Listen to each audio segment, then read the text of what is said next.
magie oyo ezokatana te nzambe na yepo yo silisa soki ya salaka 12 ans makile ezotanga asimbaki yo elamba na yo esilisaki makila na ye ngape na ye na 21 jours na kobima wate soki yanga makile katani te na kobima wate soki na zuye ya nonanga te ngana soka misala te pourquoi na tangi na sana diplôme tango bakoninga bazo batuna misala bazo ka ba camarade batikinga elamba nini onga na lata esala ke ba mona ngate odeur nini na bimisaka o ebengana ka batu bazwanga na misala pembeni na bango na 21 jours oyo na ye na montagne oyo longola nga solo wana longola nga elamba wana na lingi na bima na pasi oyo na bima na minyoko na bima na minyolo. C'est comme ça compris.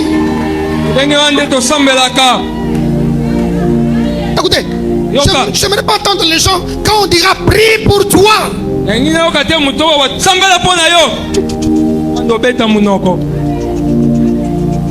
Et surtout, yo mtunasi na yebi likamboza nango. Hein? Son amoni yo zosambe la malamu te. Nga moko ba problème nyonso na yambaka na zwakango avec beaucoup de considération. Ma au mona mutu aye ko pesa o requête yo moko motali requête amonengeza fardeau. Il faut compter la dimension na ba dimension mais au pesi occasion ko bondela pona likambo ya memisi yo kilo o yeza e pa na ye. Mais azo sambela on dirait à mutu asa bonga. Azo sambela on appelle le loyer lobi kuna pa yete so tu nyoyete po nini yo ka raison embouteillage.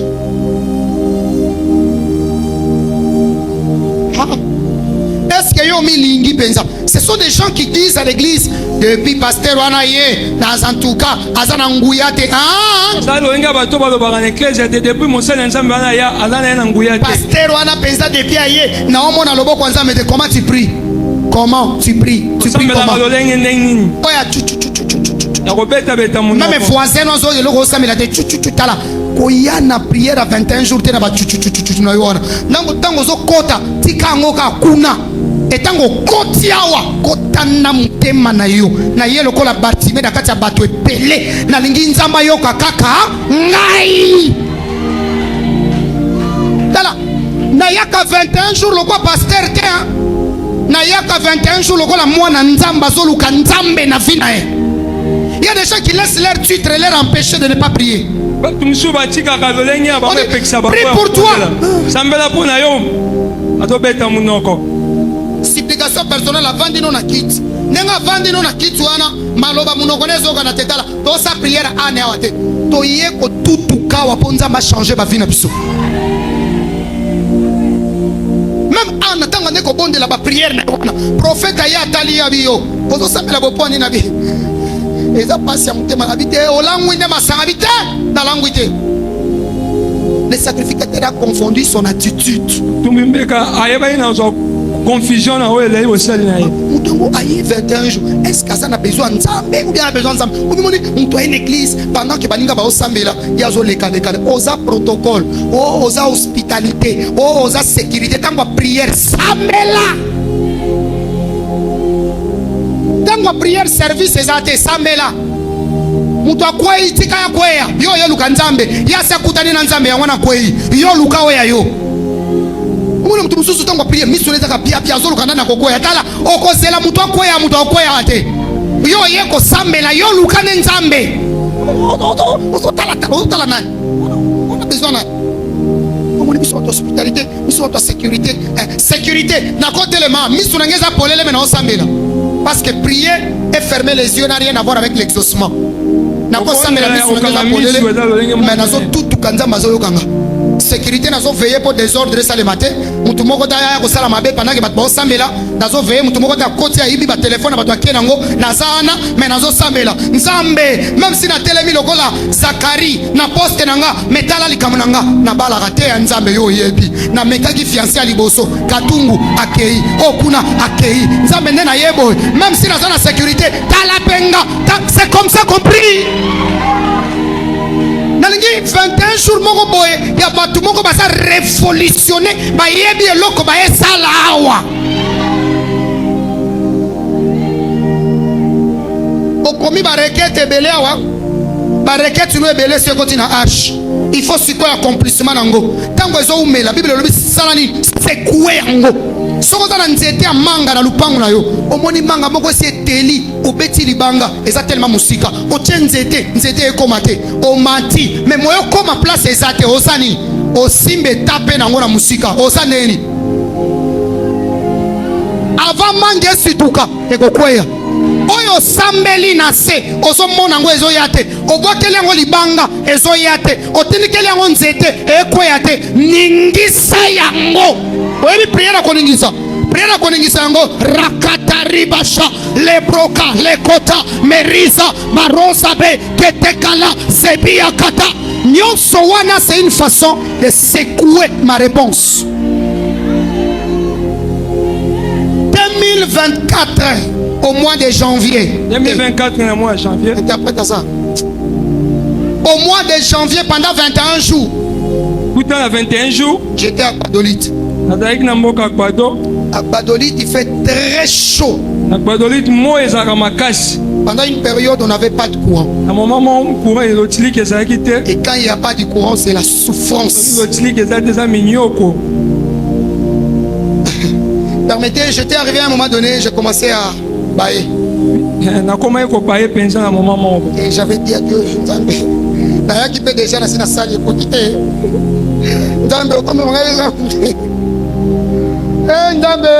Dieu me dit, prie seulement, je vais le faire. Quand j'ai entendu ça, prie seulement. Malamoko n'a pas dit 21 ans. 21 jours. N'a pas dit 21. Tango n'a pas dit 21. Na sambeli. 21 jours n'a pas prié. 21 jours à prier. Na sirisa jango jour à remise et reprise. 21 jours nanga. Et si la jour à 21 jours à remise et reprise. Na la taka pe boyega, je pense. Ah, c'est prophétique. Alléluia. Na silisango ah. Tango makambo voyage bakokele semaine wana kuna. Tamba ebisaki nga déjà yo obandi yango awa okosukisa yango awa te. Nga mona za ina calcul te. Je savais pas ko banda api ekosuka wapi. Na situki jour wana samedi wana tango tozo bima, on n'était même pas programmé pour le vol parce qu'on avait manqué de place. Mais comme une agence n'a eu place té. Même si votre agence là, si on a raté vol wana est décollé té. Parce que mes pasteurs place c'est le retard. C'est bon luke langa kaka. Abe singa même si to bengi na tongo ko yebise na za pré valise na za déjà ko kanga na yaka na nini sanité nzungu te kopo te elamba kaka na za nanga pré. Est-ce que vous êtes prêts? On m'appelle les matins, on me dit, est-ce que vous êtes prêts? Venez à l'aéroport. Bon, on est parti. Dans ton matin avion, Simon me dit, Nzamba loba ki to bandi yango awa, mais to kosuki sango awa, te. Atani nga singa avion na me comité, to koma nan. Mais c'est to koma ki déjà bo, to si to kiti déjà na Kinshasa. Tango to kiti na ndolo, Nathalie atali ngabi et salami to komi. Il y a des décisions dans la vie, ne cherche pas la réponse ailleurs. Viens dans la présence de Dieu. Tu te demandes pourquoi ça ne marche pas. Tu attends qui venir t'aider. Okomi kozwa batuna batumabe. Obengi mutu apoto atindite. Obengi ya koto akanisi yote. Okuna nimero lekite obi. Na famille obolinga kanga te mama. Balingi yote poyo lingi kotale la bango. Bible lobi maudit soit l'homme qui se confiera. Alors Luka o tracé nzela destiné na yo moko bakoto sayo. Pourquoi tu veux seulement passer comme tout le monde? Tu veux qu'ils aient le mot à dire, soit il est là comme il ezanga. Les hommes sont des orgueilleux.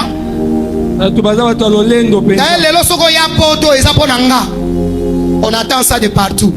Fanda na Nzambe. Est-ce que lingi penza na kende poto? Nazo kende poto ko sala ni quitte ta vie c'est seulement à poto. Si tout biso na Kinshasa we comme on dirait noto na biso donc lelo soki lelo ba pesio prophétie na mondo zo ke poto oko kabelanga na $1000 dans la poche wana. Ah! Na poto ango ba pe makana ndenge nini? Na poto ngo baliaka na nzela ni na munoko kaka est-ce que na poto bayoka ka nzala to bayoka nzala te la vie hamburger kaka hamburger zawate ya kune saka ndenge nini papa na ngai expérimenté. Tambe na lia oyo yanga ya mboka nanga moins expérimenté mais nalala kana nandaku batuna kanga mukanda te mais kuna sanga mukanda.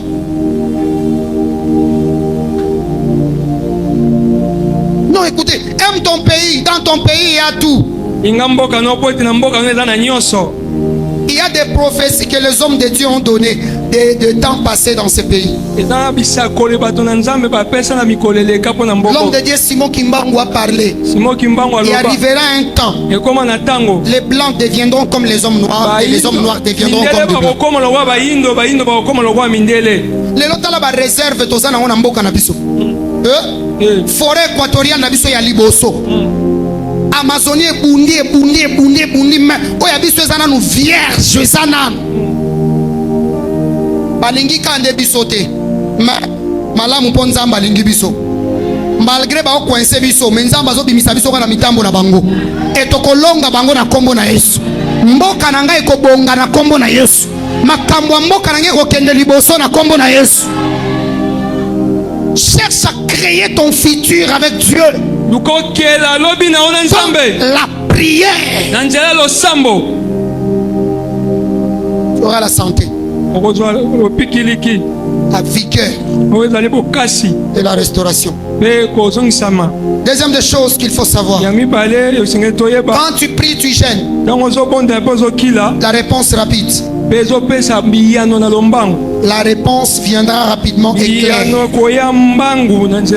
Celui qui prie aura la réponse rapide. 1 Jean 5 verset 14. 1 Jean chapitre 5 verset 14. Nous avons auprès de lui cette assurance que si nous lui demandons quelque chose, selon sa volonté, il nous écoute. Verset 15. Et si nous savons qu'il nous écoute, quelque chose que nous lui demandions, nous savons que nous possédons la chose que nous lui avons demandé. Romains 8 verset 26. Romains chapitre 8 verset 26. Romains chapitre 8 verset 26. Romains chapitre 8 verset 26. La Bible dit de même aussi l'Esprit nous aide dans notre faiblesse. Car nous ne savons pas ce qu'il nous convient de demander dans nos prières. Mais l'Esprit lui-même intercède par des soupirs inexprimables.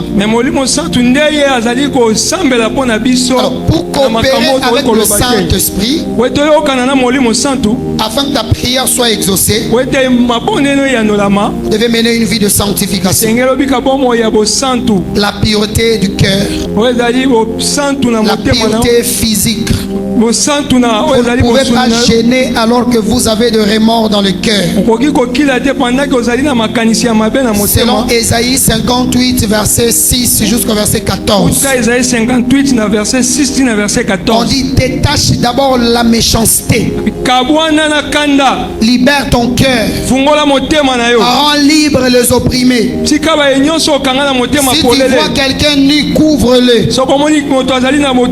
On dit ta lumière viendra comme l'aurore. Les jeunes ont une approche. La sanctification et la pureté.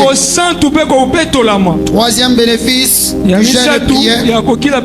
Celui qui prie reçoit la direction divine. Dieu te montre la direction à suivre. Ce qui n'a pas tenu l'année passée, cette année, si tu peux demander à Dieu de te réorienter. Il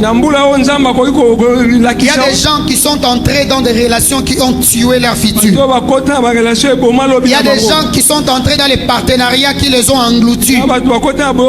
Simplement parce qu'ils ont manqué la direction. Mais pour cette année, viens dans la présence de Dieu pendant 21 jours pour solliciter à Dieu la direction. Demande à Dieu de t'orienter. Demande à Dieu de te montrer le chemin. Tu as cherché dans des relations, ça n'a pas tenu. Tu as tenté de construire quelque chose, ça n'a pas marché. C'est parce que tu es allé seul. Si tu peux retourner au pied de Jésus, solliciter la direction, tu auras la voie à suivre. Et je te vois arriver au nom de Jésus.